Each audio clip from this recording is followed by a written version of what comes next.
Kekisruhan belakangan ini apa yang banyak terjadi? Misalnya soal ijazah. Soal ijazah presiden ribut sampai sekarang, masif sekali gerakannya. Itu apakah tidak bisa ditangkal agar tidak sampai terjadi suatu saat hal-hal seperti itu? Soal ijazah presiden asli itu atau tidak, itu pelanggaran hukum atau pelanggaran etik?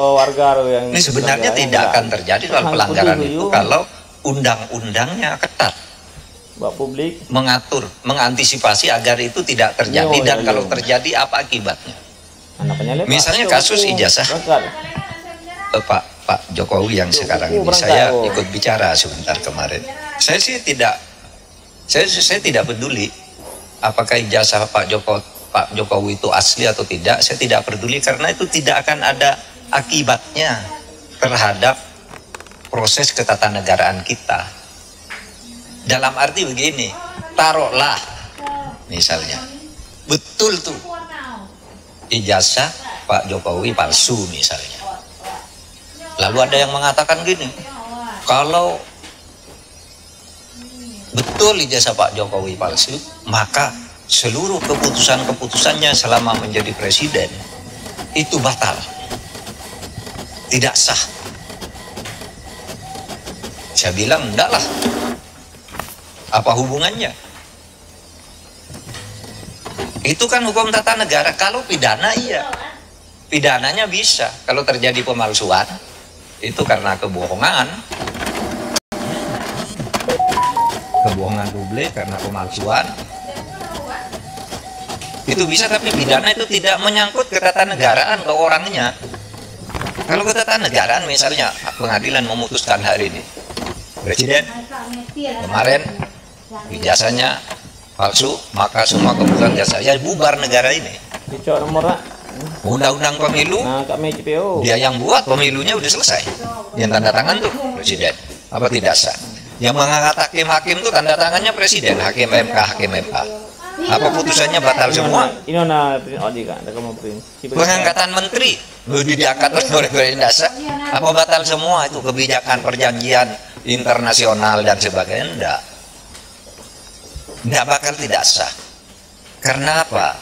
Kalau pendekatannya hukum tata negara dan hukum administrasi negara, itu dalilnya itu keputusan yang sudah dibuat secara sah oleh kedua belah pihak, itu harus dijamin kepastian hukumnya. Wah, itu berlaku. Kalau salah ya sudah, misalnya kita kontrak dengan Cina bikin jalan tol gitu, bikin kereta api gitu, karena kita tidak senang lalu mau batal, ya Cinanya tidak mau.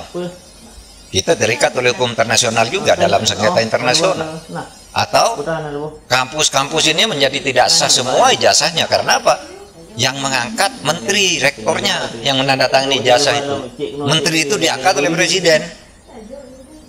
Oleh sebab itu jangan terlalu ngelantur bicara keabsahan ijazah presiden kok dibilang lalu keputusannya tidak sah. Karena saya mengatakan begini, ini ada aja yang nanggapi. Saya lihat di TikTok, seakan-akan apa, Mahfud MD sekarang sudah berubah, sudah mendukung Pak Jokowi. Dia mengatakan bahwa kalau ijazahnya Pak Jokowi palsu, keputusannya tidak batal. Lah iyalah, bukan karena mendukung, memang begitu. Coba, teori apa yang bisa menyatakan itu? Kecuali pidana ya. Kalau pidana personal, bukan pada keputusan ketatanegaraan. Iya, Nabi. Yang saya katakan begini, ada yang tanya juga, Pak Mahfud, Anda kok nggak ikut-ikut nih? Ikut dalam gerakan menggugat ijazahnya Pak Jokowi. Saya tidak punya kepentingan. Apa? Kepentingan saya tidak ada. Makanya itu ditolak. Ditolak oleh pengadilan tuh bukan karena pengadilannya salah. Gini, mari saya jelaskan. Biar nanti saudara kalau mencari celah ngatur pelanggaran presiden yang terlanjur terjadi itu di undang-undang kepresidenan mau diatur bagaimana. Saya dengar paper yang masuk sudah banyak, bukan nanti dipilih butir.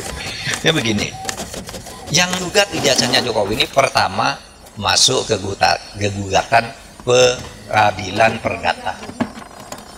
Sudahlah, keabsahan ijazah kok digugat ke pengadilan perdata, pengadilan bilang bukan wewenang saya. Jadi benar, pengadilan itu bilang NU saya tidak dapat menerima ini karena bukan wewenang. Tugas pengadilan itu bukan mencabut ijazah. Terus apa dong? Lagi pula, kalau perdata itu ya seperti teorinya, perdata itu yang menimbulkan hak dan kewajiban. Orang bisa melakukan gugatan perdata kalau ada perjanjian kontraktual, kontrak di antara kedua pihak di mana yang satu tidak memenuhi syarat. Loh, kapan Pak Jokowi melakukan kontrak dengan orang yang menggugat itu? Mewakili siapa dia? Iya kan? Pengadilan begitu. Saya tidak membela Pak Jokowi, tidak juga membela pengadilan. Benar dia, justru kalau dia memutus salah pengadilan negeri itu. Terus kemana dong? Nggak ada kok. Pihak yang dirugikan siapa secara perdata? Siapa yang perdata itu kan pribadi dan badan hukum privat. Oh kalau gitu pindah ke PT UN. PT UN juga menyatakan tidak bisa nerima. Kenapa? Kalau saya dinyatakan mencabut ijazah tidak sah, seharusnya Anda minta, kalau mencabut ijazah itu minta ke UGM. Karena UGM yang menerbitkan, masa PT UN? Dan lagi pula apa rugimu secara ketatanegaraan, ketatausahaan negaraan? Pencabutan itu minta ke UGM, mau UGM yang mengeluarkan. Kok saya disuruh menyatakan tidak sah? Kalau Kalimantan suruh nyatakan tidak sah, pasti NU dong. Kalau mungkin minta agar pengadilan memerintahkan UGM untuk mencabut itu jadi perkara, pihaknya jadi UGM. Maka saya bilang, UGM tidak usah melibatkan diri lah, apa buang-buang waktu begitu. Dan orang tidak berwenang juga. Lembaga hukum perdata privat, kelompok orang datang ke UGM memaksa saya minta lihat ijazahnya Pak Jokowi, tidak bisa. Kalau begitu setiap orang bisa datang ke sana minta melihat ijazahnya Pak Mahfud itu apa. Gitu. Misalnya, saudara nulis nih kayak ini. Profesor Dr. Muhammad Mahfud MD SHSU, benar. Tapi sekarang yang beredar Profesor Dr. Muhammad Mahfud MD SHSU MIP. Yang di Kepres yang terakhir itu ada MIP-nya. Saya tidak pernah mengusulkan nama MIP itu. Tapi saya tahu, kira-kira orang yang membuat Kepres ini tahu bahwa saya punya gelar MIP dari UGM. Tetapi MIP itu sudah ditulis di SU itu, karena saya lulus UGM S2 itu. Waktu itu lulus, tahun 87 itu gelar S2 UGM namanya SU, Sarjana Utama. Sesudah itu ganti MA, Magister Artium. Sesudah itu berupa Magister Ilmu Politik, Magister Ilmu Hukum, Magister Ilmu Teknik, kayak gitu-gitu. Sebenarnya SU itu sudah mewakili MIP. Kalau orang lalu minta ke pengadilan cabut, dong, saya tidak masang sendiri, saya tidak tahu. Nah, sebab itu sekarang saya katakan, kalau gitu masuk ke pidana. Nah, kalau ke pidana, itu kan masuk ke pidana. Malah yang dihukum orang yang menyebarkan berita bahwa ijazahnya palsu. Dihukum bener, ya dihukum, masuk penjara 2 orang. Karena apa? Dianggap menyebarkan berita bohong. Sekarang masih di penjara, belum keluar. Hi, welcome to Ashford Dental Bedok. We're at 337 Bedok Road at this very busy intersection. I'm Dr. Harif. Mana yang punya ijazahnya tidak dipersoalkan. Sekarang jalurnya sudah masuk, tinggal politisnya bisa enggak? Karena yang dilaporkan sekarang, ya, yang dilaporkan sekarang itu adalah pemilik ijazah dan sudah dilaporkan ke Baris Krim. Nah, kalau itu arahnya udah tepat, tinggal hukumnya nanti dinilai benar apa tidak. Itu palsu. Nah, kalau gitu UGM boleh hadir, dipanggil pengadilan. Kalau cuma didatangi orang, saya minta ijazahnya, saya minta skripsinya untuk apa? Kalau saya tidak boleh. Sudah benar tuh dia. Gitu. Nah, saudara sekalian, pada saat pemilu misalnya ada dugaan abuse of power yang sulit dibendung dan diselesaikan oleh pengadilan karena langkah-langkah politik presiden semuanya dibungkus dengan kewenangan formal. Misalnya, yang berwenang membagi bansos itu kan Menteri Sosial, dan Menteri Sosial sudah lapor ke Presiden atau diperintahkan oleh Presiden, kan tidak salah. Apa salahnya juga? Memang itu kewenangan formalnya, tapi di pelaksanaannya lalu dibelokkan. Nah, itu soal lain. Kalau lalu diatur di undang-undang kepresidenan, itu terus gimana? Apa tidak boleh? Kan itu tanggung jawab presiden. Oh, diatur. Anunya Pak, kalau dibelokkan di bawahnya silakan. Kalau itu mau dimasukkan, meskipun kalau itu terjadi, itu hukumnya sudah ada. Dan sudah ada banyak yang masuk penjara. Gitu. Makanya cari.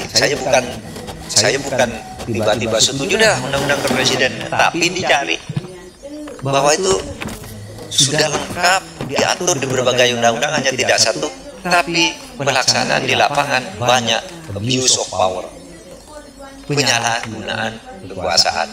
Gitu. Nah, saudara sekalian,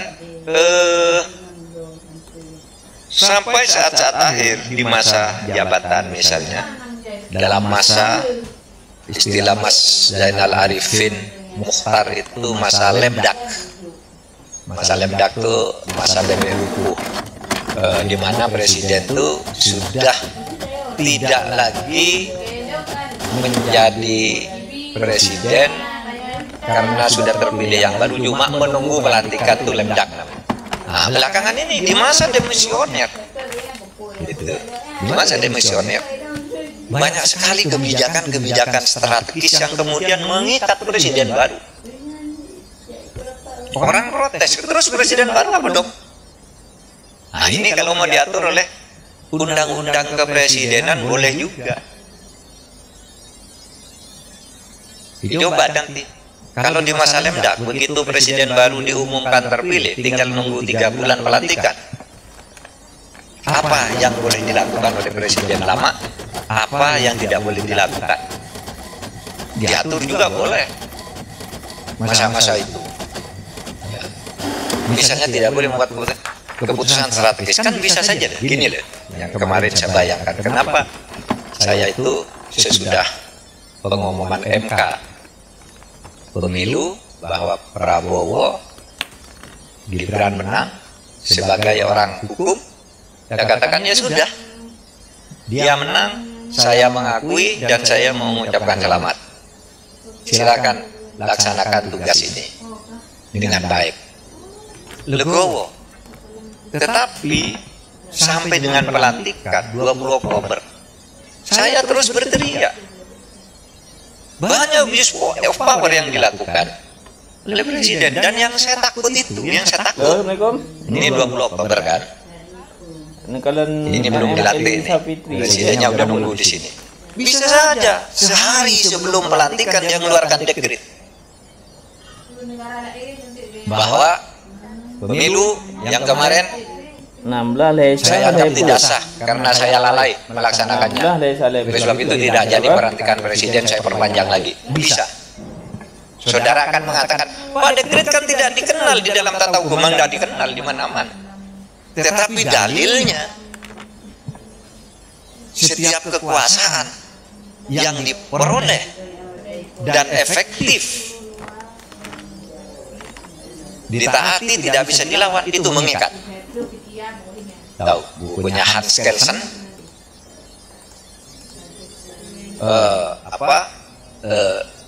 the pure theory of law.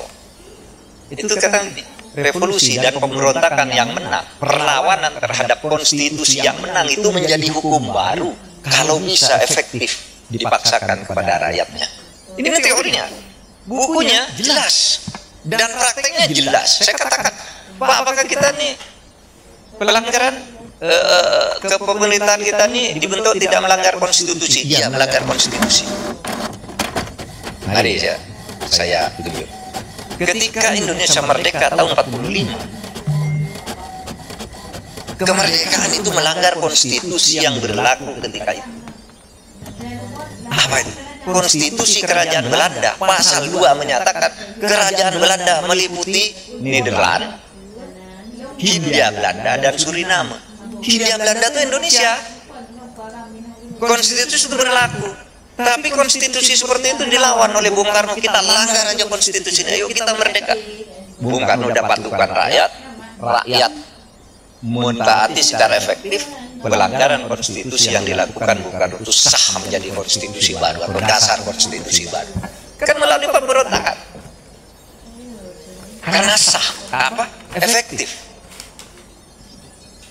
Bung Karno mengeluarkan dekret 5 Juli tahun 59. Itu jelas melanggar konstitusi. 5 Juli tahun 59 Bung Karno 1 membubarkan konstituante. Tidak boleh menurut konstitusi. Kok konstituante dibubarkan? Memberlakukan kembali Undang-Undang Dasar 45. Konstituante dibubar. Tidak boleh dilakukan oleh presiden. Karena yang menempatkan memberlakukan Undang-Undang Dasar itu konstituante. Bukan presiden, malah dibubarkan konstituantenya pada waktu itu. Itu kan pemberontakan. Tapi Bung Karno menang pemberontakan juga kali ini. Karena para rakyat setuju kalau Bung Karno tidak melakukan itu, Indonesia ini kacau balau. Maka keluar fatwa Mahkamah Agung ketika itu bahwa yang dilakukan oleh Bung Karno itu adalah untuk menyelamatkan negara. Dalilnya salus populi suprema lex esto. Keselamatan rakyat itu menjadi hukum yang tertinggi. Boleh konstitusi dilanggar kalau untuk menyelamatkan rakyat. Itu dalilnya. Itu yang kemudian dipakai oleh Wiryono Projodikoro. Bung Karno mengeluarkan dekret sah karena dia ingin menyelamatkan rakyat. Selesai. Presiden Soeharto memerintah Orde Baru. Apa itu? Melanggar konstitusi juga. Masa kekuasaan katanya dialihkan melalui Super Semar? Nggak bisa kok kekuasaan dialihkan melalui Super Semar. Nggak bisa. Pelanggaran konstitusi. Lalu direkayasa agar itu disahkan. Jadi 66 sampai 67 dia melakukan kekuasaan secara melanggar konstitusi. Tapi itu dianggap sah. Karena Pak rakyat setuju pada waktu PKI bubarkan. Kalau tidak ada Pak Harto, PKI tidak bubar. Kita dukung. Sah meskipun melanggar konstitusi. Dalilnya apa? Salus populi suprema lex esto. Keselamatan rakyat itu adalah konstitusi yang tertinggi. Lebih tinggi lagi dari konstitusi. Nah itulah filosofi tertinggi dari kedaulatan rakyat itu. Makanya saya katakan, loh kalau nanti sebelum tanggal 20 Oktober kemarin, saya terus nyerang tuh ke pemerintahan Pak Jokowi sampai 20 Oktober, saya serang tuh. Apalagi sesudah mau melanggar putusan MK itu saya lawan. Saya khawatir sebelum dilatih Pak Prabowo itu sudah diambil kekuasaannya, bisa saja toh. Kita curiga begitu. Tapi begitu Pak Prabowo dilatih, ya saya berhenti. Sampai sekarang saya tidak pernah nyerang Pak Jokowi lagi. Sudah selesai. Yang penting Pak Prabowo dilatih agar negara ini stabil, karena ada alasan menyelamatkan rakyat itu bisa melanggar konstitusi. Nah itu bisa diatur nanti di rancangan undang-undang kepresidenan. Di masa lemdak itu apa yang boleh dilakukan oleh seorang presiden? Atau sesudah selesai, lalu tiba-tiba terbukti ada kesalahan administratif, ada apa, diatur juga di sini agar tidak dicampur aduk antara masalah ketatanegaraan, masalah pidana, dan masalah administrasi negara.